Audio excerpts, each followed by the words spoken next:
Hello বন্ধুরা, কি হবে যদি আমরা বিভিন্ন প্রোডাক্ট মোবাইল রিপেয়ারিংয়ের এবং অন্য জিনিস ক্লিন করার জন্য যে থিনার ব্যবহার করা হয়, সেই থিনারে যদি আমরা আগুন লাগিয়ে দিই তাহলে কি হবে?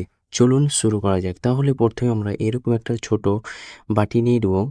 অবশ্যই এটা কাগজের বাটি। এরপরে একটু থিনার দিয়ে দিলাম। থিনার দেওয়ার পর এর উপরে আমরা আগুন লাগাবো। এরপর আগুন লাগার পর কি হয় আবার তাই দেখবো। তো ভিউয়ার্স, দেখতে পাচ্ছেন আপনারা আগুন লেগে গেল এবং থিনার হচ্ছে পেট্রোলের থেকে খুব পাওয়ারফুল জিনিস। এবং একই জিনিস আমরা এই টিস্যু পেপার ওপরে করব। এই টিস্যু পেপার ওপরে হালকা থিনার দিয়ে দিব, এরপর আমরা আগুন দিব। তারপরে কি হয় দেখা যাক। আমাদের চ্যানেলে যদি নতুন হয়ে থাকেন, চ্যানেলটি অবশ্যই সাবস্ক্রাইব করবেন এবং একটা লাইক করে দিবেন। এবং আপনাদের একটা সাবস্ক্রাইব এবং লাইক আমাদেরকে ভিডিও বানাতে আরও মোটিভেট করে।